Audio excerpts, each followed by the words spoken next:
بس مختصر سی گفتگو کرتا ہوں کیونکہ حضرت مولانا ڈاکٹر جمیل راٹھور صاحب ہمارے محترم ہیں، انہوں نے کافی تفصیل سے سارا قصہ سنایا ہے۔ اسلام میں دو اہم چیزیں ہیں، یہ میڈیا کی خاطر میں عرض کر رہا ہوں، ایک ہے حج اور ایک ہے چوری۔ اب جب اس کا ڈیفرنس ہمارے معاشرے میں آ جائے گا تو معاملہ حل ہو جائے گا۔ حج ایسا فریضہ ہے کہ جو شخص حج پہ جاتا ہے نیت خالص کے ساتھ، وہ ایسے لوٹ کر آتا ہے جیسے معصوم ہے، پاکیزہ ہو کر۔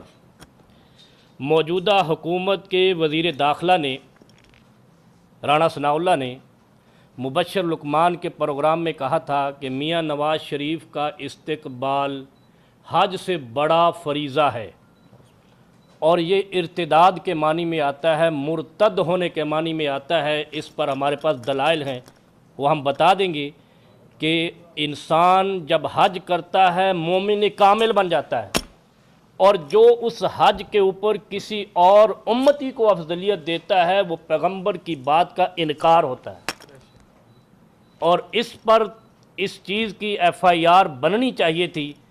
یہ نااہلی ہے اس دور کی حکومت کی، وہ پنجاب حکومت ہو یا وفاقی حکومت ہو، یہ معذرت کے ساتھ حلیم عادل شیخ صاحب سے کہ آپ کو یہ ایف آئی آر توہین حج، اصل میں توہین اسلام تھی، اس کی ایف آئی آر کٹوانی چاہیے تھی۔ اور دوسری چوری ایک ایسا جرم ہے کہ دو چیزوں کی سزا اسلام میں سخت ترین ہے، ایک زنا ہے، رجم کر دو، دوسرا چوری ہے کہ میں نے اگر کسی کے گھر میں سن لگائی ہے یا مال اٹھایا ہے چپکے سے تو اس کا ہاتھ کاٹ دو۔ اتنی سخت سزا ہے چوری کی کہ اسلام نے دنیا میں اس شخص کو ہاتھ کاٹنے کی سزا دے دی ہے۔ اب قرآن کہتا ہے وَالَّذِينَ جَاهَدُوا فِينَا لَنَهْدِيَنَّهُمْ سُبُلَنَا۔ اب اللہ رب العالمین قرآن کریم میں کہتے ہیں کہ جو شخص چوری روکنے کے لیے، برائی روکنے کے لیے جد و جہد کرتا ہے، اللہ رب العالمین اس کو مجاہد کا درجہ دیتا ہے۔ پاکستان کی بدقسمتی یہ ہے کہ یہاں پہلے دن سے چوری شروع ہو گئی ہے اور کسی ایک شخص کا ہاتھ نہیں کاٹا گیا۔ جس دن ہاتھ کٹنا شروع ہوا دوسرے سے تیسرا ہاتھ نہیں کٹے گا، ملک میں چوری اور کرپشن بند ہو جائے گی۔ اور تیسری بات یہ ہے کہ جو میں نے ویڈیو سنی اس میں وہ لڑکا، اس لڑکے کی حقیقت یہ ہے کہ آپ لوگ میڈیا والے، آپ کو علم ہے کہ رحیم یار خان میں پولیس والوں نے ایک اب نارمل لڑکے کو اتنا مارا، اس نے کہا مجھے ایک گل دا جواب دو، تو مارنا کنے سکھایا؟ یاد ہوگا آپ لوگوں کو، وہ اب نارمل تھا بیچارہ، اس کو مار مار کے غریب کو مار دیا ہے۔ یہ لڑکا اس سے زیادہ اب نارمل ہے، یہ ہوش میں نہیں ہے، یہ ایسی کہیں سے بجو پکڑا اور اس سے بیان طوطا مینا کی کہانی سنانا شروع کر دی۔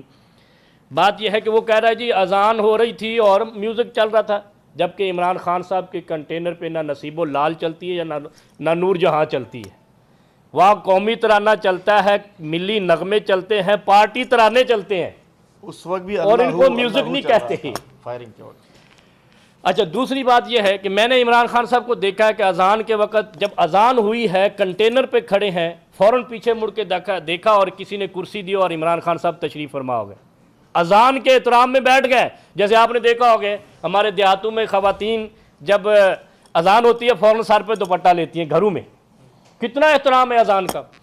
تیسری بات یہ ہے کہ اذان کے دوران کس مفتی نے فتویٰ دیا ہے کہ خاموش ہونا ہے؟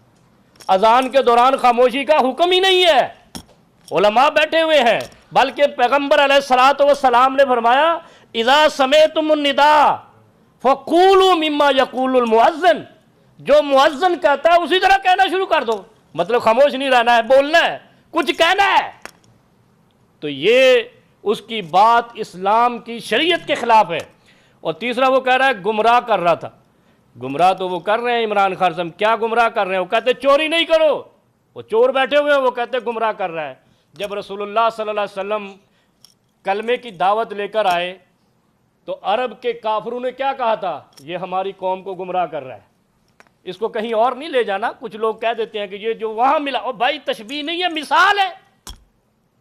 عرب کے سارے کافر اکٹھے ہو گئے تھے کہ ہماری نسلیں جا رہی ہیں انہوں نے مکہ کے راستے میں رکاوٹیں کھڑی کی، میوزیکل چیئر قائم کی تھی کہ ادھر کوئی جائے نہیں، ہمارے پاس گانے سنے، یہ پیغام انہوں نے دیا۔ اور اس کے بعد رسول اللہ صلی اللہ علیہ وسلم کی دعوت 13 سال میں مکہ فتح کر لیا، ریاست مدینہ قائم ہو گئی۔ سچ غالب ہو کر رہتا ہے، اور جو سچ کے لیے آواز اٹھاتا ہے اللہ اس کو موت اس وقت تک نہیں دیتا جب تک وہ سچ کو غالب نہیں کروا لیتا۔ اور یہ حقیقت ہے کہ جو اللہ رب العالمین نے عمران خان صاحب کو یہاں پہ زندگی دوبارہ دی ہے، اللہ نے اس ملک سے کرپشن ختم کرانی ہے۔ اور میں ایک کلپ میں آپ لوگوں نے سنا ہوگا، کہا تھا اس ملک کا مسئلہ مفتی نہیں ہے، نمازیں نہیں ہیں، عبادتیں نہیں ہیں، اس ملک کی تنزلی اور تباہی کا وجہ اونلی صرف ایک پوائنٹ ہے کہ اس ملک سے کرپشن اور چوری بند کر دو۔ آپ دیکھو نا، گاؤں میں چوری ہوتی ہے، پورا گاؤں اکٹھا ہو کے چوروں کا پیچھا کرتا ہے۔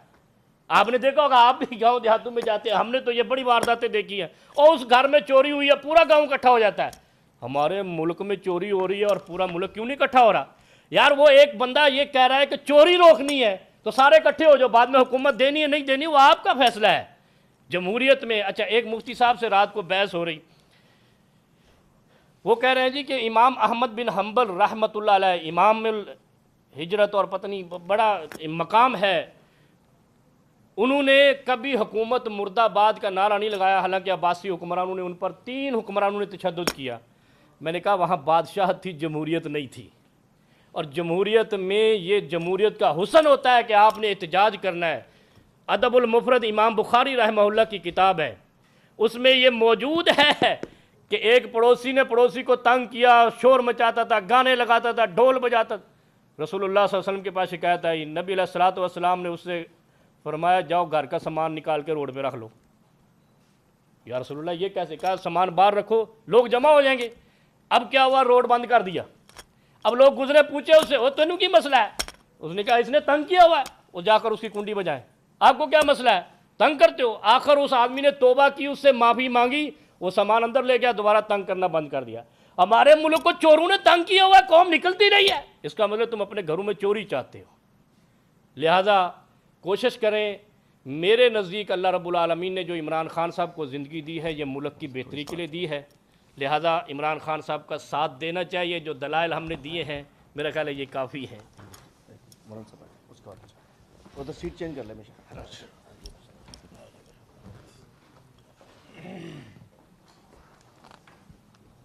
دیکھیں جی، اتنا بڑا یہ فتنہ یہ لوگ پھیلا رہے ہیں، مذہب کے نام پہ گمراہ کرنا چاہ رہے ہیں اور ایک عجیب و غریب ایک بیانیہ بنانا چاہ رہے ہیں۔ آج الحمدللہ جید علماء کرام بیٹھ رہے ہیں، اس بات کو بھی میسج کو جانا چاہیے کہ چند وہ لوگ کرمنل، ڈاکو، قاتل، مطلب رانا ثناء اللہ وہ تشبیہ دے رہے ہیں مختلف چیزوں سے، مریم اورنگزیب، جاوید لطیف، اللہ رانا ثناء اللہ جو اللہ معاف کرے، معذرت کے ساتھ کہنا چاہتا ہوں، جو کہ گھر کے چھوڑیے کہ جو ڈانس کروانے والی ویڈیو دے رہے کہ جی بڑی زبردست میری بیٹی ڈانس کرتی ہے، لعنت ایسی شکل کے اوپر لوگوں کی کہ جو آج دین کے اوپر جا کے فتوے دے رہے ہیں، جو گھر کے اندر ماحول جن کے لیے ہے۔ جی مولانا صاحب۔ نحمده ونصلي على رسوله الكريم اما بعد فقد قال رسول الله صلی اللہ علیہ وسلم بلغوا عني ولو آیہ۔ محترم صحافی حضرات اور اپوزیشن لیڈر حلیم عادل شیخ صاحب، جناب جمیل راٹھور صاحب اور جمیل اظہر صاحب، میں مختصراً بات کروں گا۔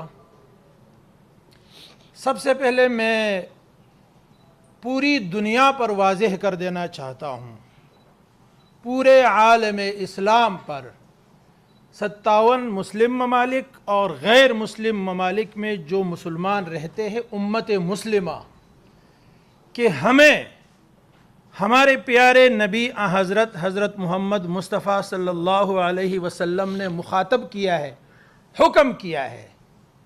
کیا حکم کیا ہے؟ فرمایا بلغو، پہنچاؤ حکم کے ساتھ، عنی، مجھ سے، میرا کوئی قول یا میرا کوئی فعل، ولو آیہ، اگرچہ وہ ایک آیت کیوں نہ ہو، ایک حدیث کیوں نہ ہو۔